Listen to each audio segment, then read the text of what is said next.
I used to think loyalty was boring. Now I know it's the most dangerous thing you can offer someone who doesn't deserve it. The house feels different when it's just yours again. Not better, not worse, just honest. I sit in what used to be our living room, surrounded by the debris of 17 years. School photos of Ava and Lucas arranged on the coffee table like evidence of a life that actually mattered. Their faces beam up at me from soccer fields and graduation ceremonies, untouched by the rot that was spreading beneath their feet all those years. The silence isn't lonely anymore. It's clean. But I need to go back. Back to that Friday evening when everything cracked open like an egg hitting concrete. Back to when I still believed in the fiction we'd built together. 1 year and 3 months earlier. Vanessa called me predictable on our second date. "You're the safe choice," she said, smiling like it was a compliment. 23 years old and already tired of excitement, she wanted stability. I gave her that. I gave her everything. I built us a life in Charlotte that looked exactly like success. 2-story colonial in Myers Park, German sedan in the driveway, kids in private school. I worked in IT security, the kind of job that pays well and bores people at dinner parties. Vanessa worked in client relations for a consulting firm, which meant networking events and business trips and conversations I stopped trying to follow years ago. She called me boring at least once a week, sometimes fondly, like pet names. "My boring husband, fixing another broken thing," she would say, sometimes with an edge that cut deeper than she pretended. "We both knew the spark was gone," she would tell me later. "I thought marriage was supposed to be boring. I thought boring meant safe." The Friday it all unraveled started like every other Friday. Vanessa left early for a client breakfast. I made coffee for one, packed the kids' lunches, dropped them at school. Normal, predictable, the kind of routine that holds a family together while everything underneath slowly dissolves. I was debugging server architecture when my phone buzzed at 3:45 p.m. The school. Lucas's teacher, apologetic but firm. He'd been waiting in the pickup line for 45 minutes. Where was his mother? Where was his mother? I left work immediately, my chest tight with the familiar mixture of irritation and guilt that comes with being married to someone who treats schedules like suggestions. Lucas sat on the school steps, backpack clutched against his chest, trying not to cry in front of the few remaining kids. 14 years old and already learning to hide his hurt. "Dad's here," I said, and watched his shoulders drop with relief. "Mom forgot again," he said quietly. Again. I called Vanessa from the car. It went straight to voicemail. I called again. Same thing. By the time we got home, I'd called 6 times. She walked through the door at 7:30, carrying takeout bags and wearing the smile she reserved for cover-ups. Sorry. Client lunch ran late, then my phone died. "I brought Thai food to make up for it," she announced. Smooth, practiced, the kind of lie that comes from experience. I watched her set the table, chattering about her day, apologizing to Lucas with theatrical remorse. She was good at this, better than someone should be at lying to their family. "Your phone was off for 4 hours?" I asked. "Dead battery. You know how these things are," she replied. I almost believed her.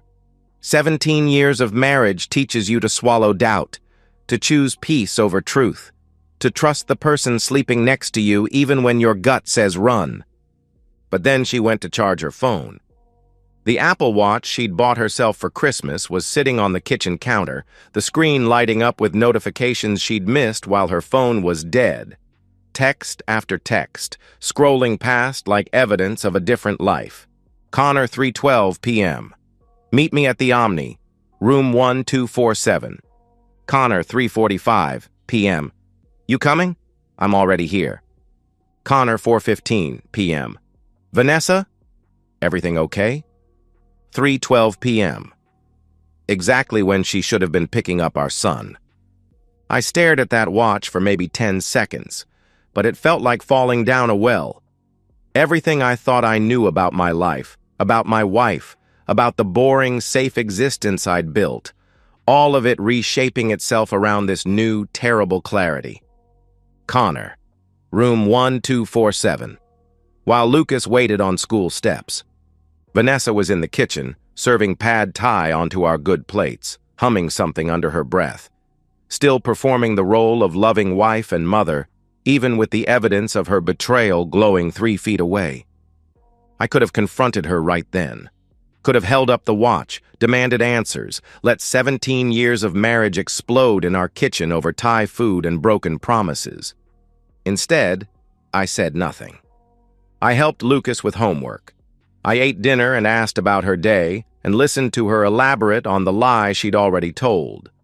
I watched her kiss our children goodnight and brush her teeth and slip into bed beside me like nothing had changed. But everything had changed. I just wasn't ready to let her know it yet. I lay awake that night, staring at the ceiling, listening to her breathe beside me. The woman I'd built my entire adult life around was a stranger. Worse than a stranger, strangers don't have access to your bank account and your children and your heart. By morning, I'd made a decision that would define everything that followed. I was going to find out exactly who Vanessa really was. And then, I was going to make sure she never had the chance to hurt us again. Boring, predictable me, the safe choice. She had no idea how dangerous that could be.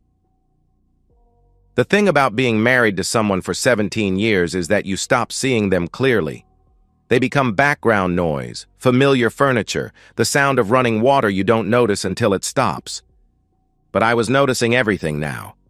I started small, careful. The same methodical approach I used for network security at work, except now I was protecting something that actually mattered. My children's future and what was left of my own dignity. Vanessa's Apple Watch was the gateway drug. She'd synced it to our shared iCloud account years ago, one of those domestic conveniences that couples adopt without thinking. Every text, every call, every notification flowing through our family data plan like poison in the water supply. I set up a monitoring system that would have impressed my IT colleagues. Screen mirroring software on her phone, hidden behind a routine family sharing app. Keystroke logging on her laptop. Even location tracking through the car's GPS system we'd installed for safety when the kids started driving. 3 weeks of digital archaeology revealed a marriage that was already dead. I just hadn't been invited to the funeral. Connor Michaels, divorced marketing director from Raleigh, 42 years old, drives a BMW, lives in a downtown condo that probably costs more than our mortgage. LinkedIn profile full of stock photos and buzzwords about disrupting traditional paradigms. The kind of man who uses networking as foreplay. They'd been meeting for 8 months, twice a week, sometimes 3 times when she had overnight client conferences. Always expensive hotels, always charged to our joint credit card under business expense categories I was too trusting to question. The Omni, the Ballantine, the Ritz-Carlton in Uptown. A geography of betrayal mapped across Charlotte's finest hospitality. I printed everything. Bank statements showing $23,000 in unexplained charges over 8 months. Text messages that read like a romance novel written by someone with a business degree. Photos she'd sent him from our bedroom, our kitchen, our anniversary dinner last month. She was good at compartmentalization. I'll give her that. The same woman who forgot to pick up our son was meticulous about scheduling her adultery around family obligations. Soccer games on Saturday, affairs on Tuesday, parent-teacher conferences Thursday evening, hotel rooms Friday afternoon. The worst part wasn't the sex. It was the intimacy I recognized but had never received. In her messages to Connor, Vanessa was funny, spontaneous, vulnerable. She sent him poetry. She talked about her dreams, her fears, her dissatisfaction with suburban life. She was the woman I'd fallen in love with 20 years ago, preserved in digital amber for someone else's consumption. I feel like I'm disappearing in that house, like I'm just playing a role in someone else's life. He fixes everything except the things that matter. Sometimes I look at him and think about how much easier it would be if he just wasn't there anymore. That last one stopped me cold. I read it 17 times, each repetition driving the knife deeper. Not divorce, not separation, just gone. I sat in my home office at 2 a.m., surrounded by evidence of my wife's betrayal, and felt something I'd never experienced before. The cold satisfaction of being underestimated by someone who was about to learn exactly what boring, predictable men are capable of when you threaten their children. I called a forensic accountant Monday morning, a family lawyer Tuesday afternoon. By Wednesday, I had a team of professionals who specialized in dismantling the lives of unfaithful spouses with surgical precision.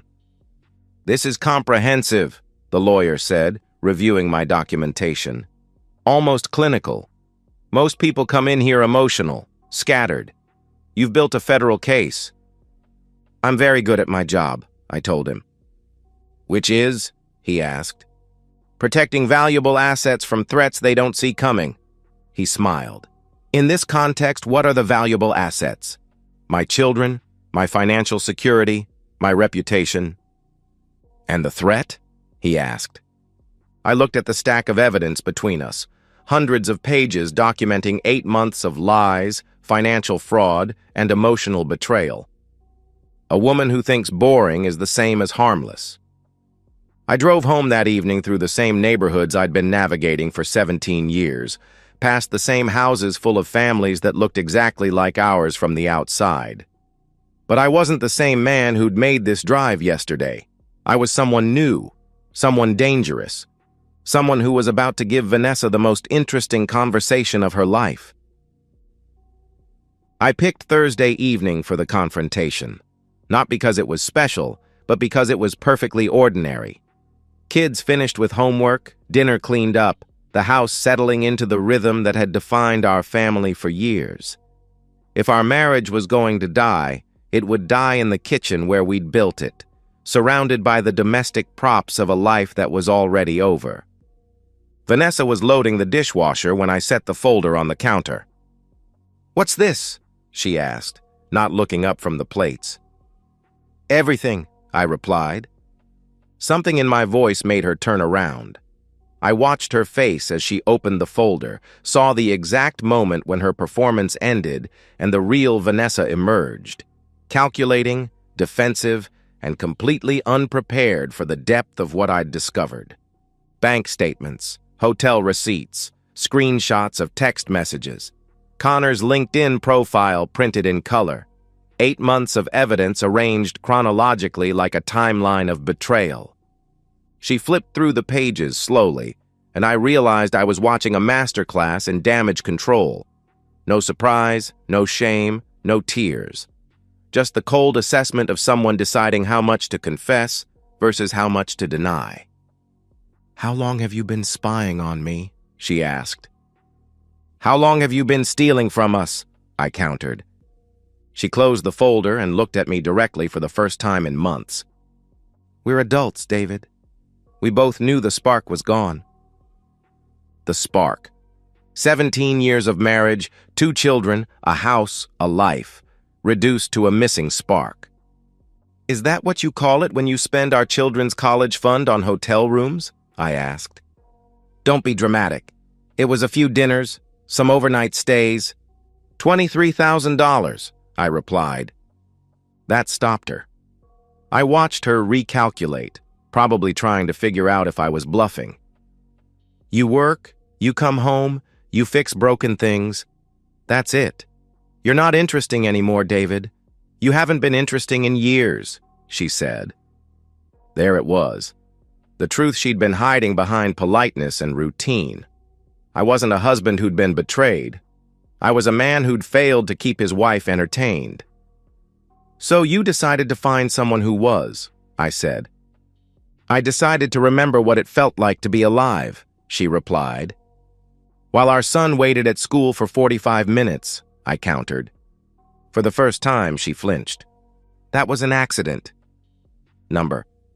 "That was priorities," I pressed. I opened my own folder, the one I'd prepared for this moment.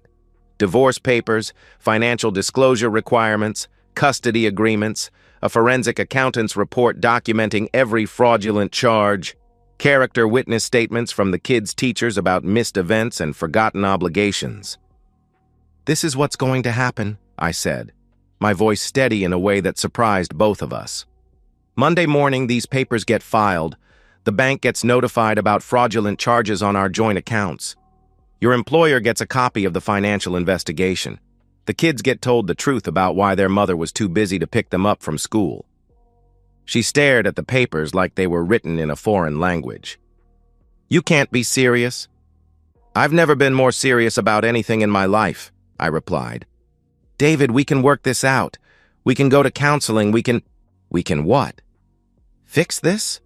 Like I fix everything else? The same way I fixed our marriage while you were Connor in hotel rooms paid for with our mortgage money?" She stepped back. I don't think she'd ever heard me use that word in 17 years of marriage. "You're being vindictive," she said. "I'm being thorough," I replied. I gathered the papers and stood up. The kitchen felt smaller suddenly, like the walls were closing in around the life we'd built and destroyed in this same space. "I trusted you with everything," I said. "My money, my children, my reputation. You took all of it and gave it to someone else. And when I catch you, you tell me it's my fault for being boring." "That's not," she stammered. "It is exactly what you said. You want interesting? This is going to be very interesting." I left her standing in our kitchen, surrounded by evidence of her own betrayal, finally understanding that the boring, predictable husband she'd taken for granted had become the most dangerous person in her life.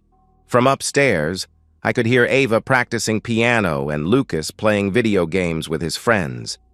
Normal sounds of childhood, blissfully unaware that their world was about to change forever.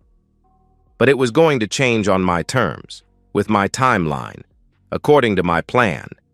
For 17 years, I'd been the safe choice. Now I was going to show her exactly how unsafe that could be. Family court smells like industrial disinfectant and broken promises. I'd been dreading this moment for months, but sitting in the gallery watching Vanessa's lawyer shuffle through papers with increasing desperation, I felt something unexpected. Peace. Not satisfaction. Not revenge. Just the quiet certainty that comes from seeing a long game played to its inevitable conclusion. Judge Morrison was a woman in her 60s who'd been hearing family dissolution cases for 20 years. She'd seen every variation of human failure that could destroy a marriage, and her questions cut through Vanessa's attempts at mitigation like a scalpel through scar tissue. "Mrs. Patterson, can you explain to the court why you were unreachable during the time you were supposed to collect your minor son from school?" the judge asked.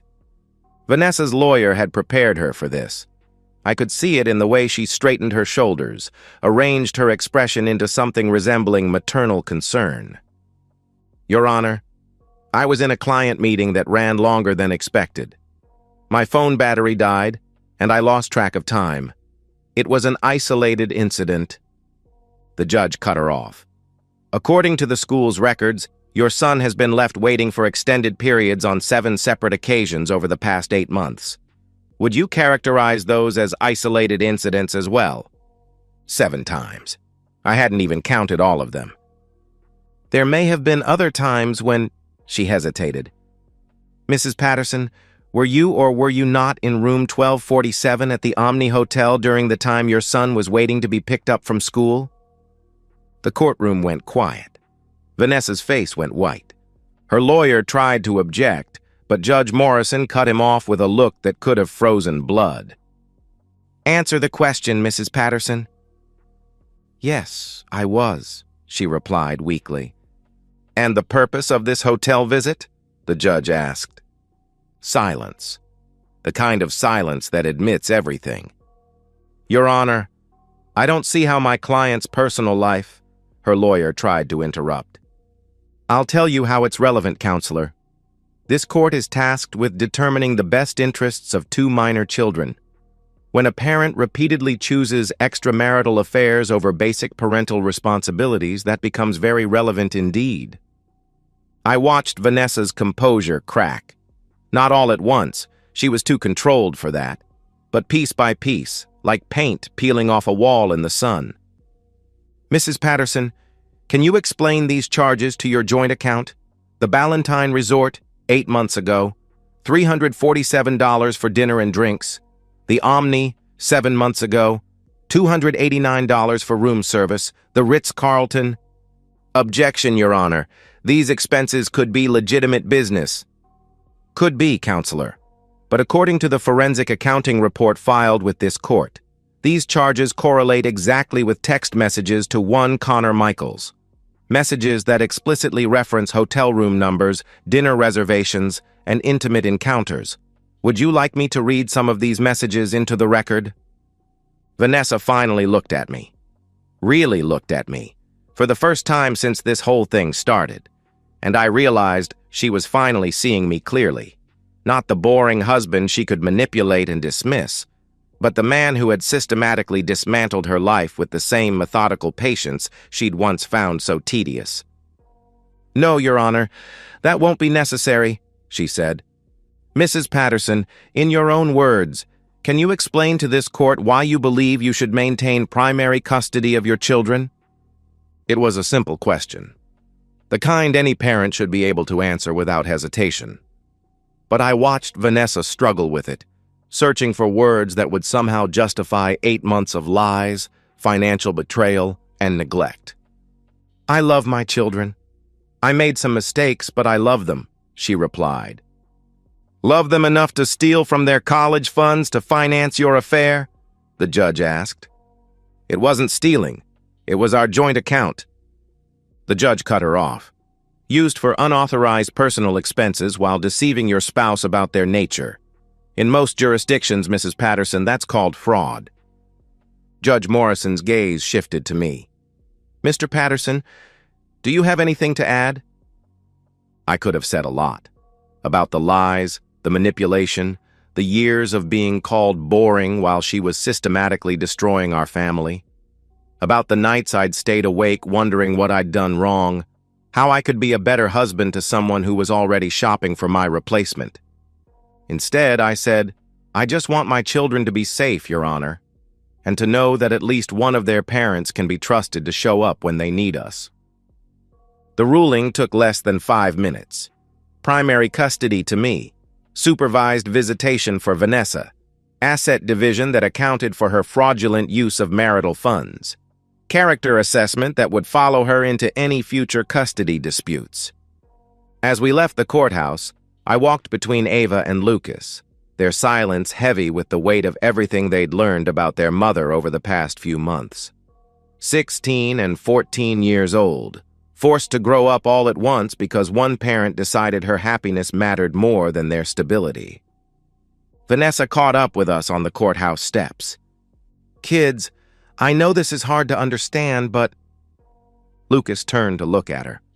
My quiet, serious son who'd inherited my tendency toward careful consideration. "Mom," he said, his voice steady in a way that broke my heart. "You forgot to pick me up from school because you were with another man. There's nothing hard to understand about that." Then he walked away.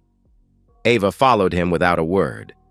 Vanessa stood there watching her children disappear into the parking garage, finally understanding the full cost of choosing excitement over responsibility, passion over partnership. "This isn't over, David," she said. "Yes," I said. "It is." I left her standing on the courthouse steps, alone in the afternoon sun, holding papers that legally confirmed what had been emotionally true for months. She was no longer part of our family. The boring, predictable husband had finally become interesting, just not in the way she'd expected. The silence in the house isn't empty anymore. It's full of the things that actually matter. Ava practicing college interview answers in the mirror, Lucas building circuit boards at the kitchen table, the coffee maker I programmed to start at 6:30, because I'm the only one who needs to be anywhere in the morning. 1 year. That first night after Vanessa moved out, I sat in our living room, my living room, and listened to the house settle around me like an old friend getting comfortable. No more performance, no more walking on eggshells around someone else's moods, no more pretending that predictable was a character flaw instead of a superpower. Vanessa sends texts sometimes, usually around holidays or the kids' birthdays, as if maternal instinct operates on a calendar schedule. Brief attempts at relevance. Hope Lucas did well on his driving test. Tell Ava I'm proud of her college acceptances. The kids read them with the polite disinterest they might show a distant relative's Christmas card. Acknowledgement without engagement. They've learned to protect themselves from hope that comes with conditions attached. She's living in a studio apartment near South End now, working part-time for a company that hired her without checking references too carefully. The Charlotte professional network she'd cultivated so carefully turned out to have excellent information-sharing protocols. Word travels fast in consulting circles when someone gets fired for embezzling expense accounts. Connor stopped returning her calls about 6 months after the divorce was finalized. Apparently, the excitement of an affair loses its appeal when it becomes just another relationship, complete with baggage and consequences, and a woman who needs more than hotel rooms and stolen afternoons. I don't feel sorry for her. I don't feel vindicated either. Mostly, I feel like someone who survived a car accident, grateful to be alive, aware of how close I came to losing everything that mattered. Ava got into Carolina with a partial scholarship. She's planning to study psychology, which probably means she'll spend the next 4 years figuring out how her mother's betrayal shaped her understanding of trust and commitment. She talks about it sometimes, late at night when we're both in the kitchen making tea and avoiding the silence that used to feel dangerous. "Do you think she loved us?" she asked me last month. "I think she loved the idea of us," I said. "The family that looked good on Christmas cards. She just didn't love the day-to-day work of actually being part of it." "Is that enough?" she asked. "What do you think?" I countered. She considered this while stirring honey into her tea. "I think love is what you do when no one's watching. When it's not interesting or exciting. When it's just Tuesday morning and someone needs you to show up." My daughter, at 17, understanding something her mother never learned. Lucas made honor roll for the first time this semester. He's building a robot for the state competition, working in the garage every evening with the same methodical patience I use for debugging code. Yesterday, he asked if I could teach him to change the oil in his car. "YouTube could show me," he said, "but I want to learn it from you." That's what boring gets you. Children who want to learn your version of competence because they've seen what happens when people choose flash over substance. The house feels different now. Not bigger or smaller, just honest. The furniture isn't arranged to impress anyone. The schedules exist to serve the people who live here instead of maintaining a performance for people who don't. I cook dinner most nights. Nothing fancy, just food that tastes like home. We eat at the kitchen table and talk about school, work, projects, dreams that don't require anyone else's validation. Last week, Ava asked if I'm going to start dating. "Are you interested in finding someone new?" she asked. I thought about it while loading the dishwasher. The same dishwasher where I'd set down the folder that ended my marriage a year ago. "I'm interested in being someone worth finding," I said. "When the time comes." "What's the difference?" she asked. "The difference is knowing that boring isn't a bug, it's a feature. The right person won't need me to be more interesting. They'll just need me to be here." She smiled at that. "Mom never understood that, did she?" she asked. She thought love was something that happened to you instead of something you did for someone else. This morning, I'm fixing a broken window latch in the living room. It's been sticking for weeks. The kind of small maintenance task that Vanessa used to cite as evidence of my disappointing domesticity. But now I see it differently.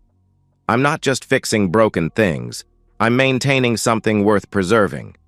The house, the routines, the trust my children have rebuilt in the concept of reliability. All of it fragile, all of it requiring the kind of daily attention that looks boring from the outside, but feels like love from within. As I work, I can hear Ava on the phone with colleges, Lucas practicing guitar in his room, the coffee maker starting its afternoon cycle for the cup I'll want after I finish this project. Normal sounds of a family functioning according to its own rhythm instead of someone else's expectations. I used to think loyalty was boring. I used to think predictable was a weakness, that being the safe choice meant being the second choice. Now I know better. The most dangerous thing you can do is underestimate someone who shows up when they say they will, who means what they say, who builds something real instead of something that looks good from a distance. I go to work. I come home. I fix what's broken. And I find deep satisfaction in a life that someone else found too small to contain their restless hunger for something more interesting than love. The latch clicks into place with a solid, satisfying sound. Fixed, maintained, ready for another year of quiet service, just like everything else worth keeping. And so, we've reached the end of today's story. Was it what you expected, or did it take a twist you didn't see coming? I'm curious to hear your thoughts. Share them in the comments below, and let's get a conversation going. If this story kept you hooked, make sure to hit that like button. And if you're new here or just haven't subscribed yet, now's the perfect time to join our community. I bring you fresh, captivating stories every day, so click that subscribe button and turn on notifications so you never miss out. Thanks for watching, and I'll see you in the next one.